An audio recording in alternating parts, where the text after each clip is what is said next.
হিসাব জীবনের একটা মানদণ্ডের নাম, জিন্দেগি একটা সময়ের নাম। জীবন দেখা যায় না, আমার জীবনটা কেমন, আপনার জীবনটা কেমন, এটা দেখা যায় না। জিন্দেগি একটা সময়ের নাম। আল্লাহ একটা সময় নির্ধারিত করে আপনাকে আমাকে পৃথিবীতে পাঠিয়েছেন, ক তারিখে আসবো, ক তারিখে যাব, এইটার নাম জিন্দেগি। এই বডিটার নাম জীবন নয়। যে সময়কে অবহেলায় অপচয় করে সে নিজেকে ক্ষয় করে। যে সময়ের মূল্য দিতে জানে না সে নিজের মূল্য নিজে বুঝে না। আমি তো আমার সময়টা, আমি কে? আমার সময়টাই আমি। আর সময়ের শেষ প্রান্তে মত, তারপরে পরই হিসাব, জীবনের হিসাব। এই হিসাবে উত্তীর্ণ হতে পারলে জান্নাত, হিসাবে যদি আপনি ফেল করেন তো জাহান্নাম। টোটালে সব দিক দিয়ে মিলিয়ে সর্বসাকুল্যে হিসাব হচ্ছে মেন। আল্লাহ তাবারাক ওয়া তাআলা সূরা গাসিয়াতে বলে দিয়েছেন, ইন্না ইলাইনা ইয়াবাহুম সুম্মা ইন্না আলাইনা হিসাবাহুম। আমার কাছে ফিরে আসতে হবে, এটা বলেনি, আসতেই হবে এবং তোমার জিন্দেগির হিসাব দিতে হবে। কথা শেষ হয়ে গেল। আসতেই হবে, হিসাব দিতেই হবে। আমরা ছোট করে একটা বোঝার চেষ্টা করি, যারা আমরা কৃষি কাজ করি তারা আমরা একটা হিসাব রেখেছি, জমি আমার কাছ থেকে নিয়েছে কত, আমাকে দিচ্ছে কত, আমি কত লাভবান। যারা ব্যবসা করি, আমার কাছ থেকে আমার ব্যবসা নিচ্ছে কত, আমাকে দিচ্ছে কত, আমি লাভবান না আমি নোকসানে চলছি। আমরা প্রতিটি ক্ষেত্রে একটা হিসাব রাখি। আমার সারা বছরের সংসারের খরচা কত, আয় কত, ব্যয় কত। এই হিসাব করতে করতে হিরে থেকে জিরে আমাদের কাছে হিসাব আছে। আমরা হিসাব জানি না তাও নেই, হিসাব বুঝি না তাও নেই, কিন্তু নিজের জীবনের হিসাব এখনো পর্যন্ত আমরা কোনোদিন কাগজ কলম নিয়ে বসিনি যে আমি আজকে 12 বছর কাটালাম, 40 বছর কাটালাম, 30 বছর কাটালাম, 50 বছর কাটালাম, আমার 50 বছরে কতগুলো সেকেন্ড আমি ব্যয় করেছি, কটা হালাল কাজে করেছি, কটা হারাম কাজে করেছি, এ বিষয়ে না আমরা কোনোদিন অঙ্কে বসিনি। আল্লাহ রাব্বুল আলামিন আমার বডিতে যে নিয়ামতগুলো দিয়েছে, এই নিয়ামতগুলো যদি একটা একটা একটা করে অঙ্ক করা যায় তাহলে ঋণ শোধ করা কঠিন হবে। তো আল্লাহ তাবারাক ওয়া তাআলা আমাকে একটা সূক্ষ্ম ব্রেন দিয়েছে ভালো এবং খারাপ বোঝার। এখানে যতগুলি লোক আমরা আছি, ভালো খারাপ বুঝি না এমন কেউ নেই। আপনাকে যদি 1 কেজি আপেল কিনতে পাঠানো হয় তা আপনি চট করে ধরে বলবেন এটা খারাপ, চেঞ্জ করে দেন, একটু দাগ আছে ওটা নেবেন না। আপনাকে যদি একটা আম কিনতে পাঠানো হয়, সামান্য পচা আছে ওটা নেবেন না, চেঞ্জ করে নেবেন। তাহলে ভালো খারাপ বোঝার যখন আপনার জ্ঞান হয়েছে, আল্লাহ তাবারাক ওয়া তাআলা চারটা কসম করার পর বলছে, হালফি দালিকা কাসামুল লিজি হিজর, হালফি দালিকা কাসামুল লিজি হিজর। আমার এই কসমগুলো কি জ্ঞান ব্যক্তিদের জন্য নয়? তারা পৃথিবীর পার্থিব কাজ করতে গিয়ে ভালো খারাপ বুঝছে, এই ধানটা ভালো, এই ধানটা খারাপ, এই গমটা ভালো, এইটা খারাপ, এইটা লাভবান, এটা মার্কেটে চলছে, এটা চলবে না, এই দিকটা ধরো, এই দিকটা ছাড়ো, এটা লসের দিক, এদিকে বেরিয়ে এসো, এত কিছু বুঝলো। তা তারা কি এখনো গুনাহ আর নেকিটা বুঝতে পারছে না? তাদের মাথাটা এত শূন্য হয়ে গেছে। মদটা খারাপ, জুয়োটা খারাপ, সুদটা খারাপ, বেঈমানিটা খারাপ, ইমানদারি ধরো, সে নিজের জিন্দেগির ব্যাপারে কোনো চিন্তা করছে না। আর যে কাজটার উপরে তার জীবনের সমস্ত সুখ এবং দুঃখ মানদণ্ড দাঁড়িয়ে আছে, দাঁড়িয়ে ওপরে সেইটাই খালি হিসাব নিয়ে বসছে না, খালি দোকানের হিসাব নিয়ে বসছে, বাড়ির হিসাব নিয়ে বসছে, জমির হিসাব নিয়ে বসছে, ছেলেমেয়ের হিসাব নিয়ে বসছে, পড়াশোনার হিসাব নিয়ে বসছে। ছেলেটা কত নম্বর পেলো 40 বার জিজ্ঞেস করছে, বাবা তোর মাধ্যমিকের নম্বর কি হলো, এইচএসের নম্বর কি হলো, কিন্তু একবারও সেই ছেলেকে জিজ্ঞেস করছে না যে ফজরের নামাজটা কদিন তুই পড়লি। যেটা জীবনের মেন মানদণ্ডের হিসাব, সেটা ব্যাপারে এরা উদাসীন হয়ে গেছে। আল্লাহ বলছেন এগুলো ব্যাপারে আমরা কত কি, আমরা জিন্দেগি কোন জায়গায় ব্যয় করলাম। আল্লাহ বলছেন, কাআন্নাহুম ইয়াওমা ইয়ারাউনাহা লাম ইয়ালবাসু ইল্লা আশিয়াতান আও দুহাহা, কাআন্নাহুম ইয়াওমা ইয়ারাউনাহা লাম ইয়ালবাসু ইল্লা আশিয়াতান আও দুহাহা। বিশ্ব মানব রে, যেদিন আমি তোকে টেনে আমার কাছে এনে হাজির করে দিব, সেই দিন তুই জীবনের হিসাব নিয়ে বসবি। তার আগে তোর ঘোর খুলবে না।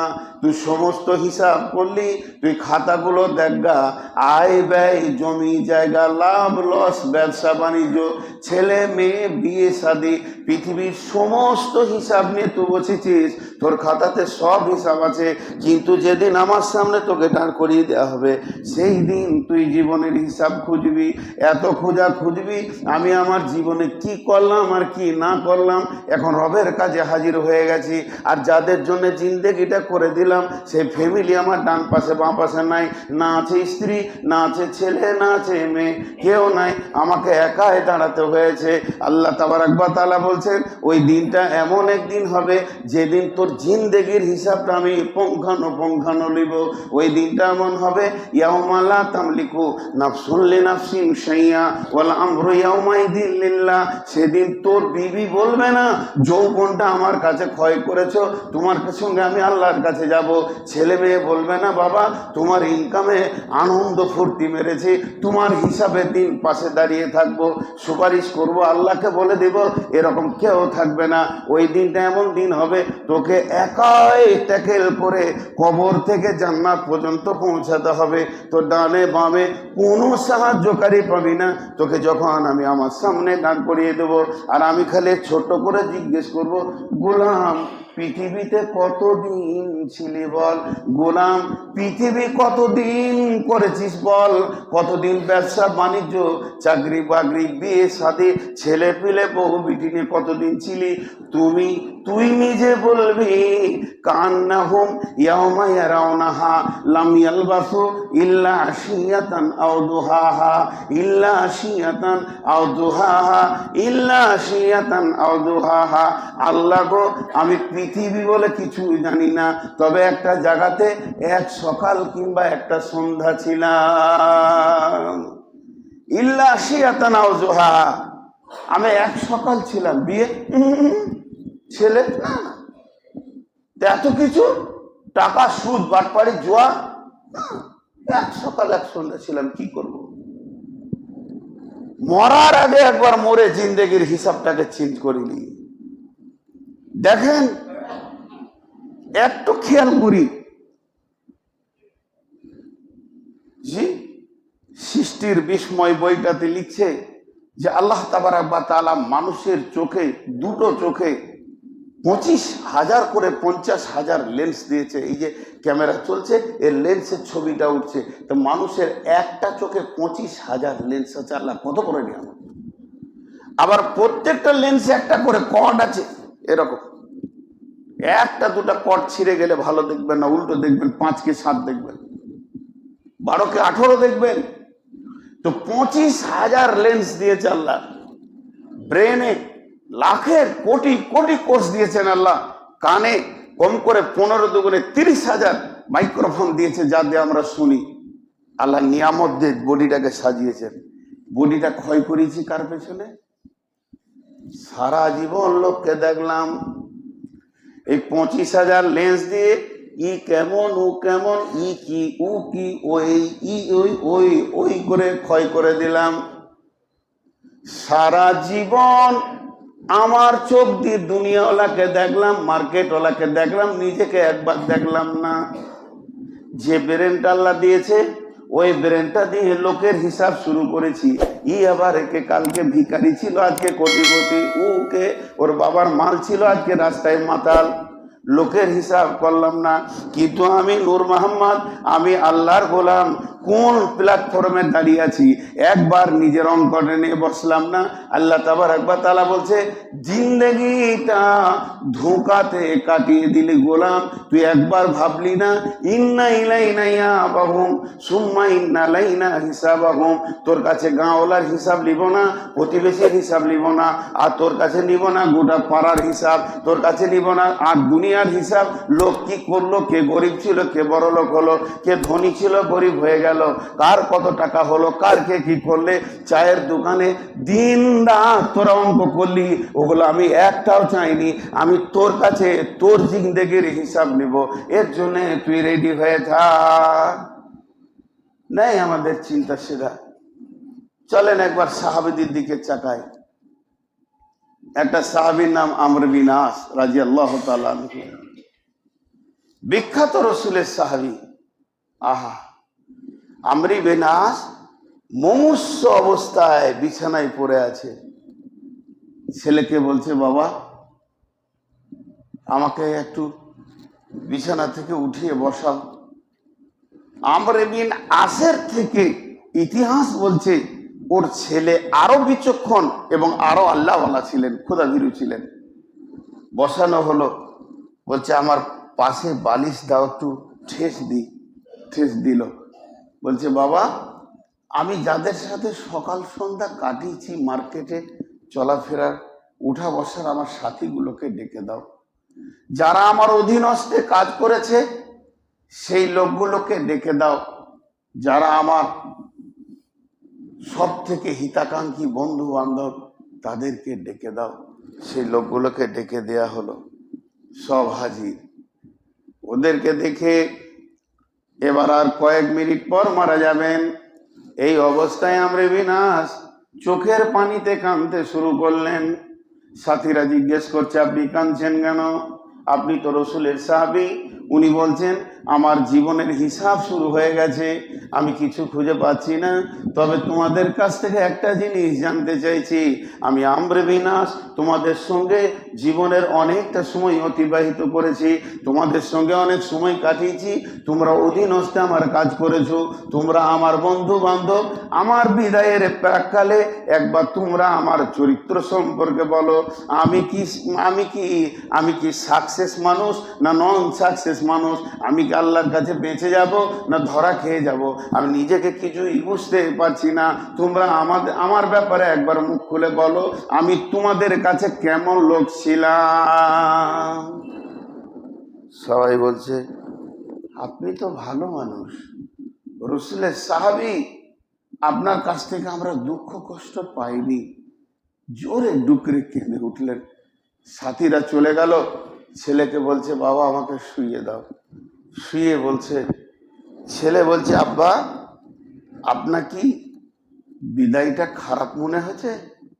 আপনি তো আল্লাহর মোলাকাতে যাচ্ছেন, তো এত হতাশ কেন? আপনার মধ্যে খুব হতাশার ছাপ রয়েছে। তখন আমর বিন আস কেঁদে বলছে, বেটা তুই তোর বাপকে এইটাই চিনলি যে রসুলের সাহাবী, কিন্তু আমার জীবন সম্পর্কে কিছু জানিস? তুই তোর বাপের পরিচয় জানিস? তুই জানিস যেটা আমার মায়ের স্বামী, এর ওরসে আমি হয়েছি, তাই আমার বাপ। তা বাপকে নিয়ে একবার গবেষণা করেছিস আমার বাপের কি চরিত্র?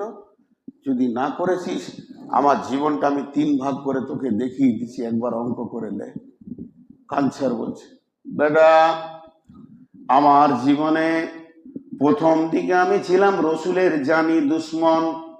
মদিনার মাটিতে, মক্কার মাটিতে আমার মতো বড় রসুলের দুশ্মন ছিল না। প্রতিটি নিয়তে তালোয়ারকে খুলে রেখেছিলাম, তালোয়ারকে খাপে ভরিনি, কখন মোহাম্মদের গর্দনটা নামিয়ে দিব। আমি গলিতে গলিতে পাগলার মতো ঘুরতাম, খাওয়া দাওয়া ছেড়ে দিয়ে। সেই সময় যদি আমার মত হতো তো আমি নিশ্চিত ছিলাম যে আল্লাহর জাহান্নাম চলে যাচ্ছি, এ ব্যাপারে কোনো সন্দেহ নাই। তারপরে আমি নিয়ত করলাম এবং খালিদ বিন ওলীদের কাছে আমি কথাটা ব্যক্ত করলাম। তখন নবী মদিনায় চলে গেছেন, আমরা মক্কায় আছি। খালিদকে বললাম, খালিদ রে আর কতদিন ধোঁকায় থাকবি? খালিদ বলছে, ভাই আমিও বলতে পারছি না, আমারও মন বলছে কালেমা পড়ে নিব। তাহলে চলো আমরা মদিনায় যাই। আর একজন সাহাবী, আমরা 3 জন মিলে যখন কালেমা পড়ার জন্য মদিনার মুখে হাঁটতে শুরু করলাম, যেতে যেতে মদিনা যাওয়ার আগে জুলহুলাইফায় গিয়ে যখন পৌঁছালাম, তখন রসুলের কাছে খবর পৌঁছে গেছে আমর বিন আসছে, খালিদ আসছে কালেমা পড়ার জন্যে। আল্লাহ নবী এত আবেগে উৎফুল্ল হয়ে গেলেন। আমরা আস্তে আস্তে মসজিদে নববীতে গেলাম, তখন রসুলকে দেখছি দেখেছি উনি বসা অবস্থায় ছিলেন, আমাদেরকে দেখে উনি দাঁড়িয়ে ধরে এসে বলছে আসসালামু আলাইকুম। খালিদ বিন ওলীদ, আমরা তিনজন মুসাফা করলাম। এরপরে রসুল আমাদেরকে কালেমায় ভুক্ত করে নিয়ে দ্বীনের মধ্যে ভরে নেবেন। প্রথমে আমি হাত বাড়ালাম, ইয়া রাসূলুল্লাহ আমাকে কালেমা পড়িয়ে নেন। আল্লাহ নবী আমার দিকে হাতটা বাড়ালেন, তখন আমি আমার হাতটা টেনে দিলাম। আমার নবী বললেন, খায়ে আমরে বিনাস, প্রথমেই তো তুমি হাত বাড়ালে, আবার তুমি কেন হাতটা টেনে নিলে বলো? আমি বুঝতে পারছি না। আমি জোরে কাঁদতে লাগলাম। নবীজি বলছেন, আমরে বিনাস তুমি কাঁদছো কেন? বলে, হুজুর আমি জীবনের হিসাব খুঁজে পেয়েছি না। আমি জীবনে বিরাট বড় অংশকে হারিয়ে দিয়েছি, ক্ষুদ্র অংশে গ্রহণ করেছি। যদি আমি ক্ষুদ্রটাকে হারাতাম আর বড়টাকে গ্রহণ করতাম, নিজেকে সৌভাগ্যবান মনে করতাম। তার মানে আমার বয়স শেষের দিকে চলে গেছে, আমি অনেক বড় লম্বা টাইম আপনার বিরোধিতা করেছি আর অল্প টাইম মরার আগে কালেমা পড়ছি। তার মানে বিরাট সময় হারিয়ে দিয়েছি। আমার অঙ্ক বলছে আমার জীবনটা নষ্ট হয়ে গেছে, অল্প সামান্য পেয়েছি। তা ওই যে জীবনটা আমি হারিয়েছি, ওই জীবনে আপনি আমার কত ঘৃণিত ব্যক্তি ছিলেন। আপনার মাথাটাকে কাটার জন্যে আমার তালোয়ার সবসময় রেডি থাকতো। ইয়া রাসূলুল্লাহ আমি যে গুনার পাহাড় করে রেখেছি, এ ব্যাপারে যদি আপনি কিছু না বলেন তাহলে আমি কেমন করে কালেমা পড়ব? আল্লাহ নবী বলতে শুরু করলেন, আমরে বিনাস রে, তিনটে এমন আমল পৃথিবীতে আছে মানুষের জীবনের গুনাহগুলোকে ধুয়ে দিয়ে ওকে মাসুম বাচ্চা বানিয়ে দেয়। যদি কোনো ব্যক্তি হজ করে আর হজটা যদি হজ্জে মাবরুর হয়ে যায়, কবুল হয়ে যায়, সেই দিনও মাসুম বাচ্চা হয়ে যায়। আর যদি কোনো ব্যক্তি ঈমান বাঁচানোর জন্য দেশ ত্যাগ করে, এলাকা ত্যাগ করে, হিজরত করে নতুন জায়গায় বাসস্থান শুরু করে, সেই দিন ওর গুনাহ মাফ হয়ে যায়। আর যদি কোনো পৌতুলিক ব্যাপী, কোনো মুশরিক কাফের যেদিনও কালেমা পড়ে দিল ইসলামে ঢুকবে, ওর পূর্বের গুনাহ মাফ হয়ে যাবে।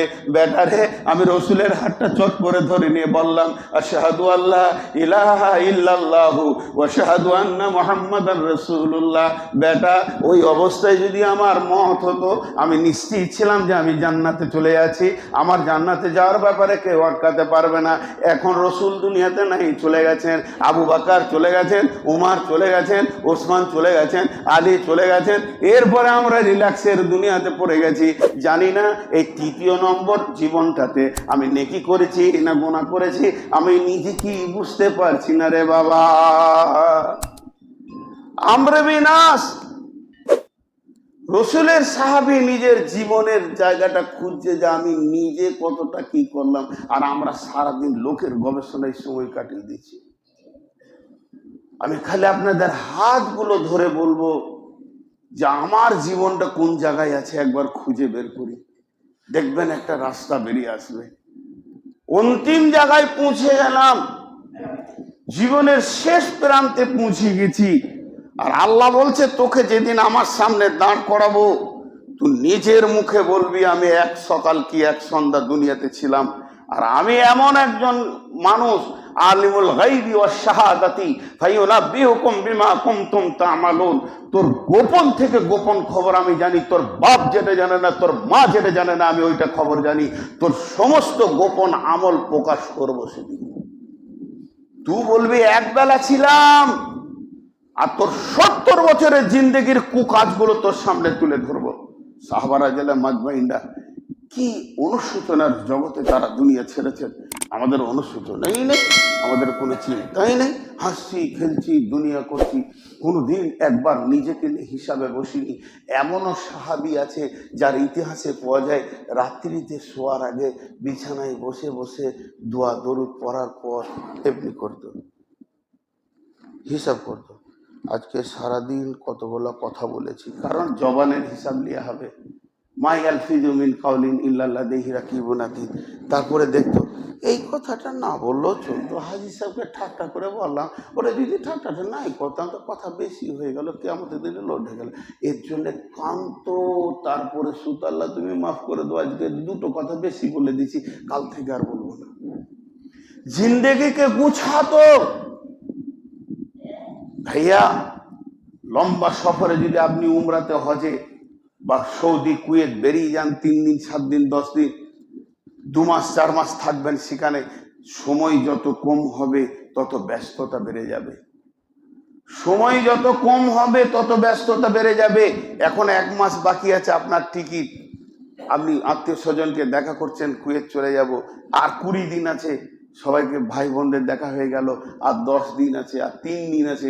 3 দিনে যদি আপনার বোন ফোন করে একবার, আয় ভাই দুটো কথা আছে, বলবেন যেতে পারবো না, খুব ব্যস্ত হয়ে গেছি, প্রয়োজনে তুই আয়। কালকে বেরিয়ে যাব। গ্রামের কোনো বন্ধু যদি ডাকে একবার দেখা করে যা, বলে পারবো না, তুই দেখা করে যা। আমার সময় কম, এই যে সফরে আমি ফিরে আসব, যে সফরে আমি নিজের মন মতো করব, মন গেল থাকলাম কুয়েতে, নাহলে চলে এলাম, সেই সফরে যদি এত ব্যস্ত হয়, যে সফরে যাব একবার আর আসবো না, তার জন্য কি ব্যস্ততা রয়েছে আমাদের, তার জন্য কি ব্যস্ততা রয়েছে, কি গুছানো হলো, আমার কোন মালটা নেওয়া হয়েছে, কোনটা থেকে গেছে, কি করেছি। শুধু আর একটা ঘটনা বলে শেষ করে দেব, সময় সাপোর্ট করছে না। সে ঘটনা কি? হযরতে উমারের ঘটনা। উমার কত বড় কোয়ালিফাইড ব্যক্তি ছিলেন, উমারের ডিগ্রিটা শুনেন খালি।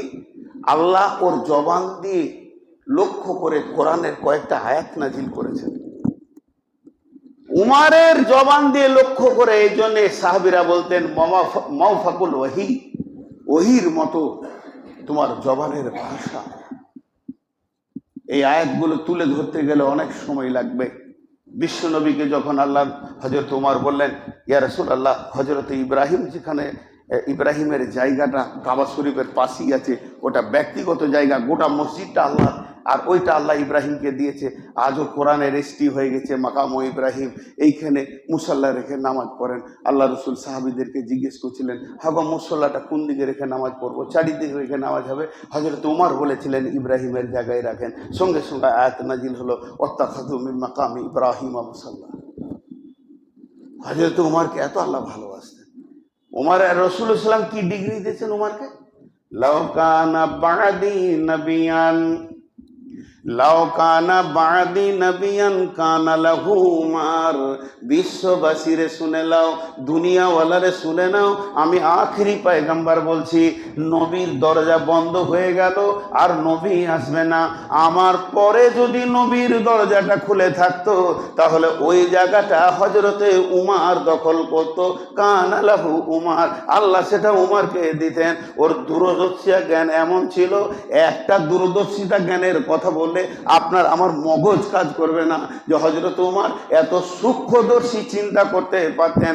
বিশ্বনবীকে পরামর্শ দিয়েছিলেন, আল্লাহ নবী বলেছিলেন, রে উমর, তোমাকে আল্লাহ এতটা উপরে তুলে দিয়েছে, লাউ কানা বাদি নবিয়ান কানা লাহু উমর। এই দামি ব্যক্তি আপনার আমার মতো চায়ের দোকানে বসে বসে ভেদার ভেদার ভেদার ভেদার ভেদার ভেদার করে ফালতু বোকা ব্যক্তি লয়। কাজ নাই, দোকানের বেঞ্চিটাকে গরম করে রেখেছে, ওই বেঞ্চিটাই কিয়ামতের দিনে আপনার জীবনের বিপক্ষে চলে যাবে, যে আমার পিঠে বসে সারা দিন গীবত করা কাজ ছিল। হযরত উমর কি বলছেন দেখেন, হযরত উমরকে বর্ষা মারা হয়েছে, পিঠে বুক দিয়ে বেরিয়ে গেছে। আবু লুলু বলে এক ইহুদি শয়তান বেঈমান হযরত উমরকে মেরেছিলেন মসজিদে নববীতে। ওই অবস্থায় উনি বিদায় নিচ্ছেন, এবার পৃথিবীর মাটি থেকে আল্লাহর দিকে চলে যাচ্ছেন, পড়ে আছে। চিন্তাটা কত সূক্ষ্ম।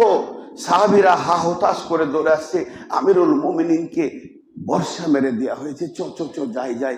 এমন সময় একটা সাহাবী চারিদিকে, এ আমিরুল মুমিনিন, কি হচ্ছে আপনার, কি বেদনা হচ্ছে, কি আনবো, কি লাগাবো, কি সেবা হবে, চিন্তা করছে। শুধু একটা সাহাবীর পায়ের গোড়ালির নিচে ওর কাপড়টা চলে গেছে, খেয়াল নাই। এই চিন্তায় এত চাপে, আমিরুল মুমিনিনকে বর্ষা মারা হয়েছে, এই চাপে ওর খেয়াল নাই, রসুলের সাহাবী। ওই অবস্থায় উমর বলছে, এই রসুলের সাহাবী, উমর যদি মারা যায় ইসলামের কিছু কমে যাবে না। উমর যদি দুনিয়া থেকে চলে যায়, আমার মতো জঘন্য ব্যক্তিটা, ইসলামের কিছু কমবে না। তুমি তাড়াতাড়ি রসুলের সুন্নতটাকে বাঁচাও, সুন্নতটাকে মেরে দিও না, তাহলে আর রাস্তা খুঁজে পাবে না। অন্ধকারে তোমার জিন্দেগিটা নষ্ট হয়ে যাবে। আগে রসুলের সুন্নতটা তুলো, সুন্নতটাকে বাঁচাও। অন্তিম শয্যায় জীবনের হিসাব করছে। যুবক যত বসে আছেন, হাত দুটো ধরে বলছি, হে যুবক, একবার ফুল প্যান্টের কাপড়টা দেখিয়েন, আপনি চিন্তা করে নিয়েন। ওই অবস্থায় উমার বলছে, উমার ডুকরে কাঁদছে। উমারের বেটা দৌড়ে এসে আব্বার মাথাটা জ্যাঙে নিয়েছে আর মাথায় হাত বোলাচ্ছে। ইনিও বিচক্ষণ ছেলে ছিলেন। আব্বাকে জিজ্ঞেস করছে, আব্বা আপনি তো আল্লাহর মোলাকাতে যাচ্ছেন, তা আপনি এত হতাশ কেন? ওই একই কথা। হযরত উমার কেঁদে বলছে, বাবা তুমি তোমার বাপকে চিনতে পারোনি, তোর বাবের জীবনের হিসাবটা তোমার কাছে নাই, এই জন্য তুমি এই কথাটা বলছো। ছেলে বলছে, আব্বা আপনার নামের পাশে আছে রাদিয়াল্লাহু আনহু, রসুল দিয়েছেন, আল্লাহ আপনার উপরে রাজি আছে, হতাশ হওয়ার কি আছে? হযরত উমার বলছেন, বেটা শুনে নাও, আমি রসুলের বিরুদ্ধে জীবনে যা করেছি ওই শব্দগুলো আমাকে পীড়া দিছে, তবে আমি নিজের জীবনে কোনো আমল খুঁজে পেছি না।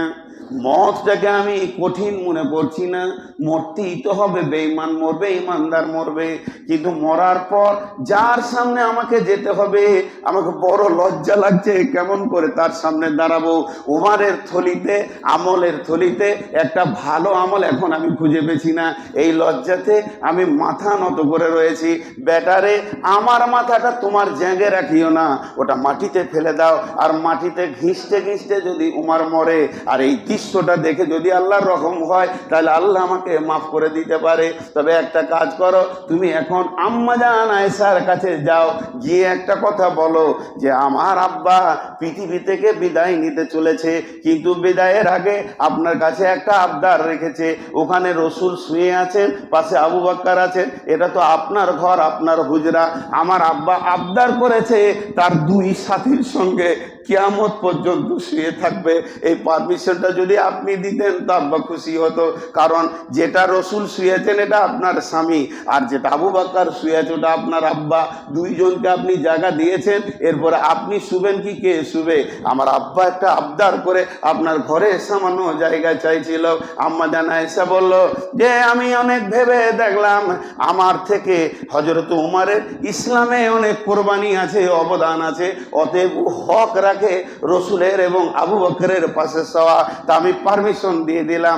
ছেলে এসে বলছে, আব্বা খুশি হয়ে যান, আপনি দুই সাথীর সঙ্গে ওখানেই থাকবেন। এই কথা বলার পরে হযরত উমার বলছে, বেটা আমি এখনো বেঁচে আছি, এই জন্য এখনই পারমিশন দিয়েছেন, যখন আমি মরে যাব কাফনটা সাজিয়ে লাশটা যখন নিয়ে যাবে তখন আর একবার খাটটা রেখে জিজ্ঞেস করে নিও, উনি যদি পারমিশন দেয় তাহলে রসুলের পাশে আবু বকরের পাশে আমাকে দেবে, আর উনি যদি পারমিশন না দেয় সাধারণ গোরস্থানে দিয়ে দিও। আমি জীবনে কিছু করতে পারিনি, এরা জীবনের অঙ্ক করছে। ভাই আপনাদের সময় আমি প্রায় 7-8 মিনিট পার করে দিয়েছি, এর জন্য আমি ক্ষমা চাইছি আপনাদের কাছে। বক্তাদেরকে মিম্বারে তুলতে নেই, এরা বিয়াদব, এদের মুখ অনেক বড়, তো ওই জন্যে আমি ক্ষমা চাইছি। শুধু শেষবারের মতো আপনার আমার সকলকে আমি বলতে চাইছি, আপনাদের ভিতরেও আমিও একজন আপনাদের মতোই উদাস হয়ে পৃথিবী করছি, অতএব আমরা সকলে একবার জীবনের অঙ্কটা মরার আগে করব, আর আল্লাহর কাছে যাওয়ার আগে নিজের অঙ্কটা করব, আর আল্লাহর কাছে ক্ষমা চাইব। এটাই আমার বক্তব্যের বিষয় ছিল আজকে। জিন্দেগিটাকে হেলায় খেলায় অবহেলায় না কাটিয়ে সলিড ভাবে, যে দুটো শ্বাস নেওয়ার সময় আছে, 2 ঘন্টা আছে, এই 2 সলিড আল্লাহর কাছে এসে তওবা করে জিন্দেগিকে চেঞ্জ করার চেষ্টা করব। আল্লাহ তাবারক ওয়া তাআলা আমাদেরকে নিজের জিন্দেগি চেঞ্জ করার তৌফিক দান করুন। আল্লাহ